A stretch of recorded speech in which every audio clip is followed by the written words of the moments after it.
Senate passes for second reading electric vehicle transition bill. Fire outbreaks across the country. House of Representatives intervenes, seeks permanent solution. Also in the news, Ogun State House of Assembly threatens to pass vote of no confidence on the State Ministry of Works and Infrastructure over lack of effective supervision. Good evening and thanks for joining us on NTA Parliamentary News. I am Ene Ojonugba.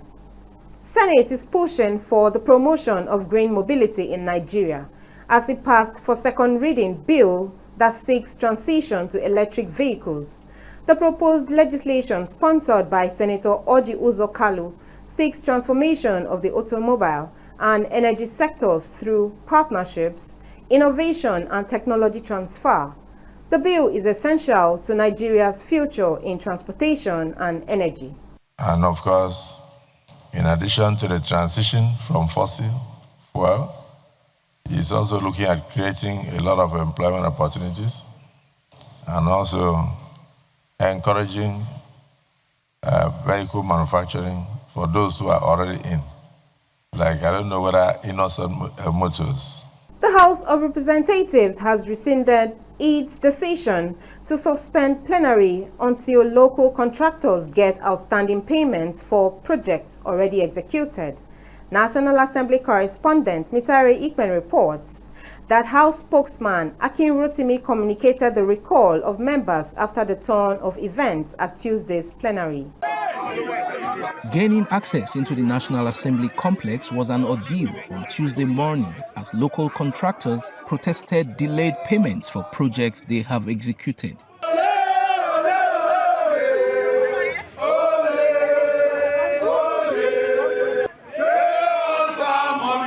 The issue had lingered for months, forcing the House leadership in September to interface between the contractors and the Ministry of Finance, while payments reportedly commenced after presidential directives. However, the dust is yet to settle, as the local contractors have vowed to pitch tent in the National Assembly until they are paid. This prompted an urgent motion by the House Minority Leader on the floor, which was further amended and adopted unanimously by a voice vote. Consequently, the House is urged to resolve that the Minister of Finance, Minister of Budget and Economic Planning, and the Accountant General of the country be given 7 days to make the aforesaid payments of all outstanding bills to local contractors for 2024 and implement the 2025 budget. Sitting of plenary should adjourn for 1 week. After 1 week, when we hear from the side of the executives about this issue of non-payment and implementation of 2024-2025 budget, then we will continue sitting, Mr. Speaker. The contractors promised that during this 1 week they will continue to demonstrate, make this place inconducive for us and inaccessible for us. So we won't be fighting with them at the gate to come in. So it's sensible for us to keep away and give the government, the executive, the opportunity to do the needful. I agree very much with the motion and I second it. However, contrary to its resolution on the floor, House spokesman Akin Rotimi has issued a statement announcing that the House of Representatives will reconvene for plenary on Wednesday, the 5th of November 2025, to rescind its decision to suspend plenary. The House spokesman attributed the sudden turn of events to positive developments arising from engagements and interventions across various levels of government concerning issues that informed the earlier adjournment. Also during plenary, the House rejected a motion to investigate alleged illegal allocation of federal government land at the Lagos International Trade Fair Complex. From the National Assembly, Mitare Ikpen, NTA News. The call for state police gained huge attention during the zonal public hearings convened by the National Assembly across the country, as Nigerians demand better security structure and especially one that will be closer to home. Many believe that allowing states to have their own police will help tackle crimes faster, improve local intelligence, and make officers more accountable to the communities they serve. They argue that the current centralized system is overstretched and unable to respond effectively to local dynamics. Others worry that some governors might misuse state police for political control or intimidation. They insist on strong laws and oversight to keep the system professional. We have a former member of the House of Representatives and member of the Constitution Amendment Committee in the 8th Assembly, Aminu Shehu Shagari, who will be speaking on the proposed law for the establishment of state police. Thanks for joining us. You're most welcome. Thank you so much. The National Assembly is currently carrying out constitution amendments. State police is a major issue. What is your take on that? The creation of state police, in my own view, is very, very much desired. In fact, it's long overdue because we've been having serious security issues, and we've tried almost everything. And I think it's high time, we try this state police. We're having them anyway in various forms of, like, you have the Amotekun in the south, and you have the Yansakai and civilian JTF and all that. I think all this can be, formalized into state police, and I'm sure it will be the better for it. One of the major criticisms against state police is that state governors would turn it into a weapon against opponents and perceived enemies. Are you not bothered about that? Yeah, well, that's a fear that has always been, that people are always talking about. But if a state governor wants to use police as it is now to witch hunt perceived opponents or whatever, they can still do it anyway, because we've seen state governors, using police to stop even some opponents from landing in their airports. So it's something. The fear is there, but it can be. There are ways that you can go around it. I feel if you create state police in such a way that you make other ranks, so to speak, like from inspector down to be locals, then you make the seniors from maybe ASP upwards to be federal police. Then that way you have the zeal for the locals to protect their own, and then they know the terrain very well. And then the seniors, who are now should be better informed and who are now seniors to the other ranks, can now control them. And then in that way, you have the seniors being controlled by the federal, and then the juniors being controlled by the seniors, who now have the courage or impetus to protect their community, and they know the community very well. Funding is another issue that has raised concerns. Do you think states can cater for the financial requirements? The funding really, it will be an issue. The training, equipping them is not a small matter. But again, if you look at it, the state governors are doing it anyway. The monies they expend on their local security outfits, and then the help that they render. I heard Governor Tambol saying during his time he bought more than 600 vehicles for the military. So all this expenditure can now be channeled towards having your own state police, and then you're mopping up the people that are jobless and causing problems on the street. So I think it's a win-win situation for everybody. You were a member of the Constitution Amendment Committee in the 8th Assembly. What did you do differently for the ease of the process? Well, during my time during my 12 years in the National Assembly, we've always been having one constitution amendment or the other. The first two, in the 6th and 7th Assembly, they never saw the light of day because of problems that we had. But we were always coming up with more innovative ways to make the process seamless or easy. Like we learned that during the time of President Goodluck Jonathan, the 7th Assembly, we had one lump bill, Constitution Amendment Bill. So when he didn't assent to it, all the other good things that we, passed, that, were not assented to because of, some other things that Mr. President didn't like. So we now broke it into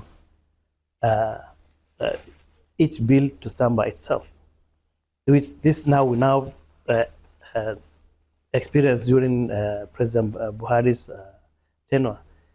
Then we now have the problem of him picking and choosing the bills to assent to when he felt like. So this is another problem, So he was treating problems as they arise and then signing it as if, it was his own making.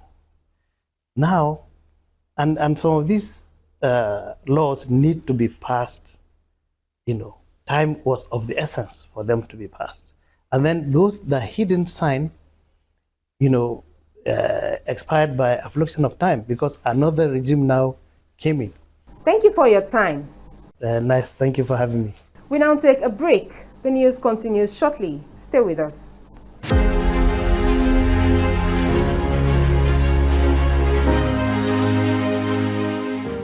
Some moments never fade. Some debates still echo. And some decisions continue to shape our future. Stay back in time with us as we revisit the redefining plenary sections of Nigeria's National Assembly. From intensive debates to landmark legislations, from voices of yesterday to lessons for today, we bring history alive. This is from the archives, where the past speaks to the present, and history guides the future. We write history, revisit the debates. From the archives, only on NTA Parliament. Watch us on DSTV channel, Go TV channel, Star Times channel, and free to air.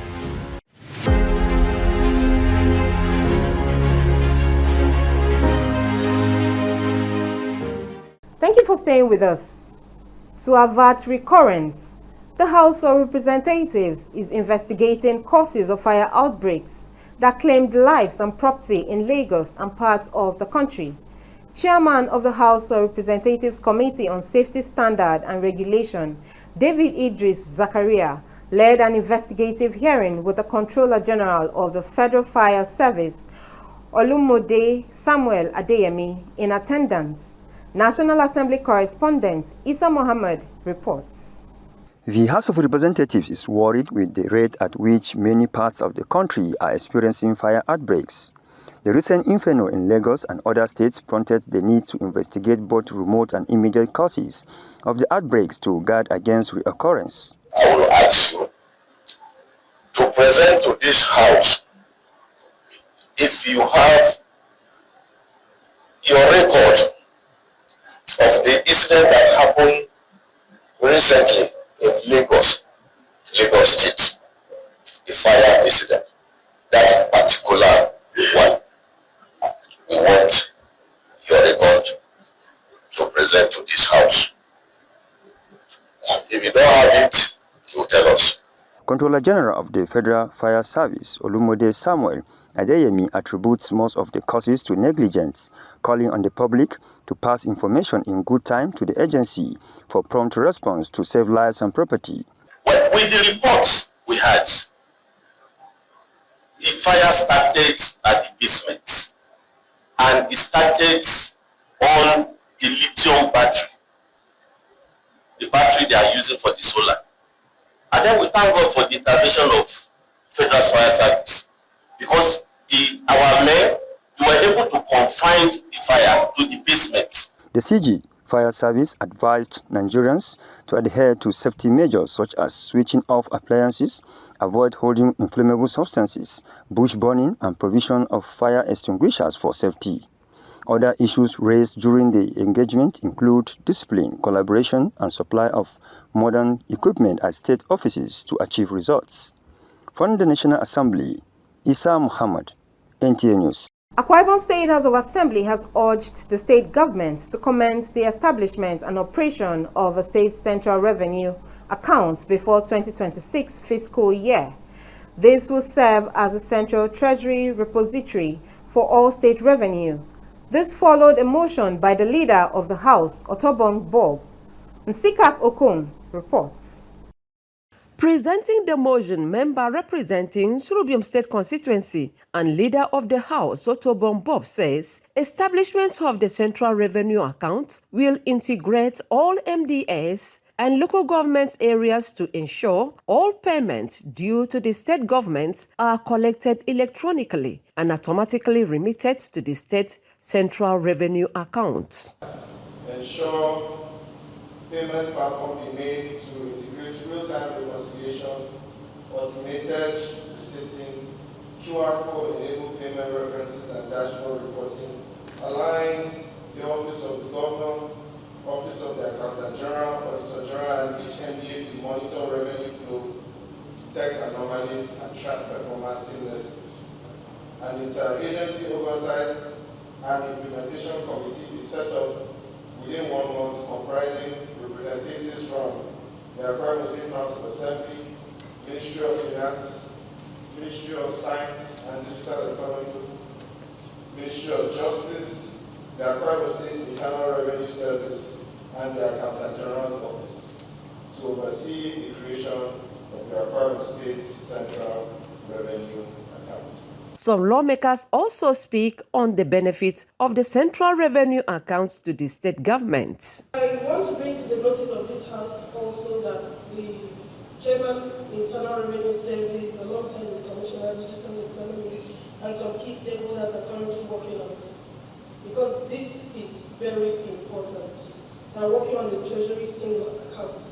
But as the General Committee on Finance and Appropriations, in the course of our appraisals, discovered that some monies are generated, and before you know it, they say it's been transferred to the internal revenue and all that. And some of these monies generated cannot even be accounted for.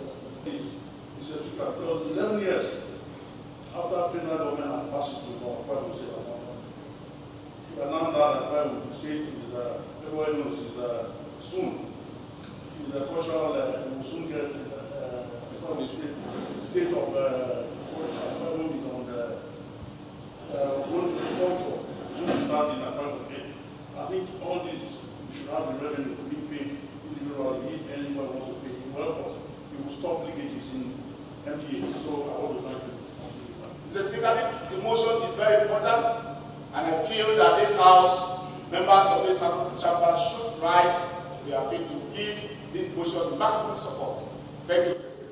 Speaker Akwa Ibom State House of Assembly Udemotong directed the clerk of the House to communicate the resolution of the House to the State Governor Omoino. Meanwhile, a bill for a law to provide for the establishment of administration and payment of retirement benefits to members of Akwa Ibom State House of Assembly to ensure contributory, transparent and sustainable pension reform Act 2014, an international best practice, and for related matters passed through first reading and was referred to House Committee on Rules, Business and Ethics for rescheduling. Nsikak Okon, NTA News. Ogun State House of Assembly has threatened to pass a vote of no confidence on the State Ministry of Works and Infrastructure over lack of effective supervision of contractors handling road projects across the state. This was during an engagement between the commissioner and contractors handling the reconstruction of Abeokuta-Lagos Highway at the Assembly Complex in Abeokuta. Yemi Dalemo completes the report. The Commissioner for Works and Contractors handling the reconstruction of the Lagos-Abeokuta Expressway was summoned to the House over the slow pace of work and the continued agony of road users plying the expressway. The Speaker and lawmakers in their inquiry queries lack of proper coordination that can ensure smooth traffic during the reconstruction exercise. Engaging the State Commissioner for Works and Infrastructure, lawmakers blamed the ministry for lack of effective monitoring and supervision of contractors handling road projects across the state, a situation which generated into a heated argument. It